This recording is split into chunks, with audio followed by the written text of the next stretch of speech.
وسلام على عباده الذين اصطفى والصلاة والسلام على سيد الرسل وخاتم الأنبياء محمد المصطفى وعلى آله وأصحابه المجتبى. أما بعد فأعوذ بالله من الشيطان الرجيم. بسم الله الرحمن الرحيم. إن الله اشترى من المؤمنين أموالهم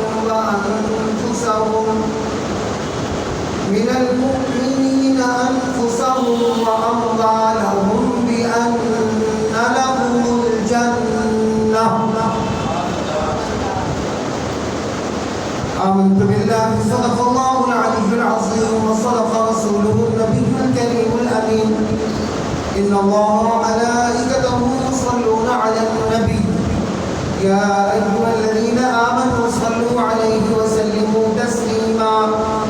الصلاة والسلام عليك يا سيدي يا رسول الله وعلى آلك وأصحابك يا سيدي يا حبيب الله. صدیق اقصی کمال محمد فاروق ذل جاہ جلال محمد عثمان شمع جمال محمد علی باب بہائی خصال محمد چراغ مسجد و محراب منبر چراغ مسجد و محراب منبر ابو بکر عمر عثمان و حیدر.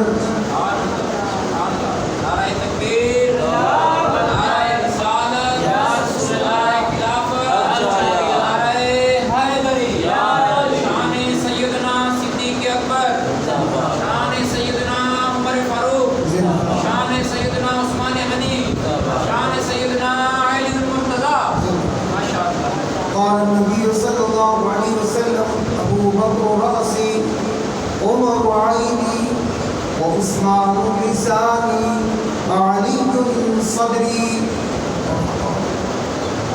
نہایت ہی واجب الاحترام بزرگوں دوستوں بھائیوں عزیز ساتھیوں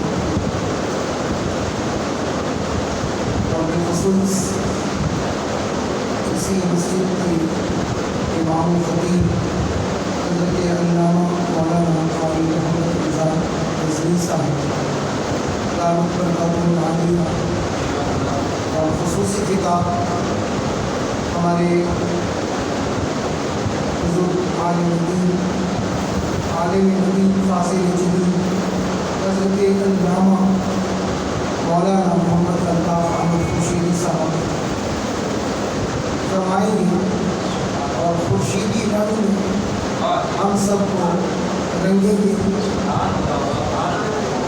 میں چند منٹ آپ حضرات کے سامنے کوشش کروں گا کہ تھوڑا سا سبق سناؤں. قرآن مجید فرقان حمید کی جس آیہ مقدسہ کو اس بندہ حکیم کو تفسیر میں موضوع سخن بنایا ہے، اس آیت کے اندر رب کائنات نے ارشاد فرمایا اپنے اہل ایمان سے، اپنے مومنین بندوں سے سودا کرنا ہے. فرمایا ان اللہ اشتری من المؤمنین انفسهم واموالهم بان لهم الجنہ. اللہ نے جان اور مال یہ سب کچھ خریدا اور اس کے بعد اس کے بدلے میں کیا عطا فرمایا؟ جنت عطا فرمایا. کیا دیا؟ اللہ رب العزت نے جنت عطا فرمائی۔ اور حاضرین محترم، متعدد آیات ہیں۔ ایک اور مقام پہ اللہ نے ارشاد فرمایا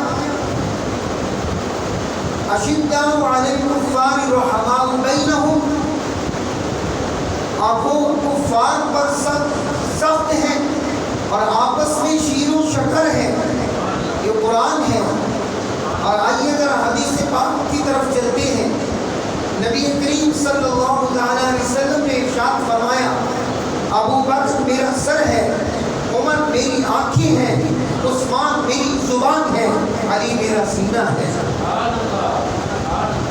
جو ہے نا آپ ابو بکر میرا سر ہے، ابو بکر میرا سر ہے، عمر میری آنکھیں ہیں، عثمان میری زبان ہے، علی میرا سینہ ہے۔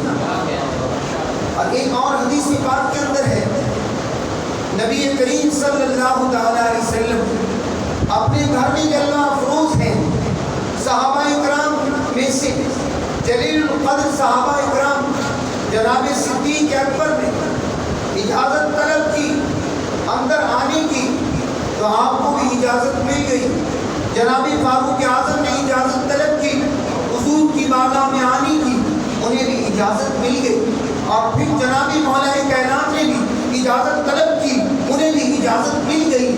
اور جناب عثمان بن عفان ذو النورین رضی اللہ تعالیٰ عنہ جب اجازت طلب کی تو آپ کے لیے کہا گیا کہ ذرا ٹھہر جائیں۔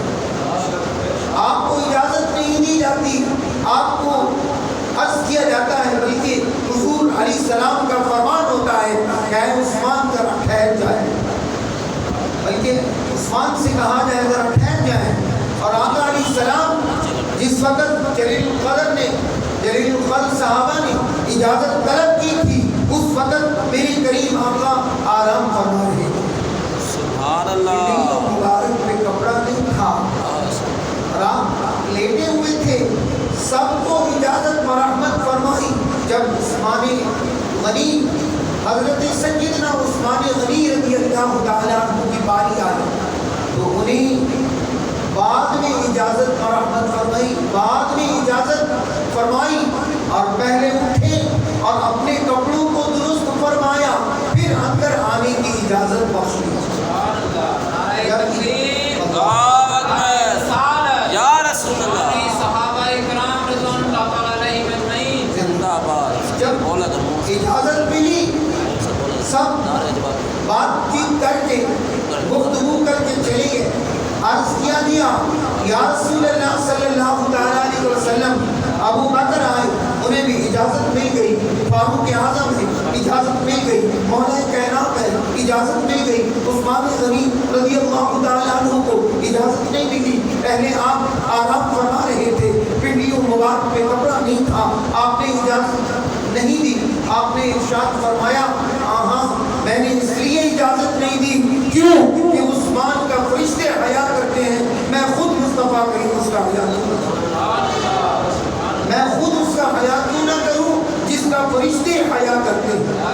اور حدیث شریف کے اندر آتا ہے میرے کریم آقا علیہ السلام کی 2 صاحبزادیاں آپ کے نکاح میں موجود ہوتی۔ جب ایک کا انتقال ہوا تو دوسری صاحبزادی کریم آقا علیہ السلام نے ان کے حق میں تھی۔ ایک روایت کے مطابق یہ بھی ہے، علامہ صاحب اس بات پر یعنی گواہ ہے، موجود ہے، ان کے مطالعے کے اندر یقیناً یہ بات موجود ہوتی کہ ایک روایت کے مطابق 40 بیٹیوں کے متعلق حضور نے فرمایا کہ اگر میری 40 بیٹیاں ہوتی تو میں جناب عثمان کے حق میں دوں۔ اور ایک روایت کے اندر 100 بیٹیاں بھی روایت کے اندر آیا ہے، اگر میری 100 بیٹیاں بھی ہوتی تو میں حضرت عثمان ذو النورین کو ان کے نکاح میں دیتا۔ تو حاضرین محترم، اگر اسی طرح احادیث کی روشنی کے اندر بیان کیا جائے تو اس میں بہت وقت درکار ہے۔ ذرا آئیے حضرت عثمان ذو النورین کی سخاوت کے حوالے سے ایک واقعہ اور پھر ایک واقعہ شہادت کا سنا کر اپنی گفتگو کو ختم کرنا چاہوں گا۔ آپ حضرات کی توجہ ہے۔ تو حاضرین محترم،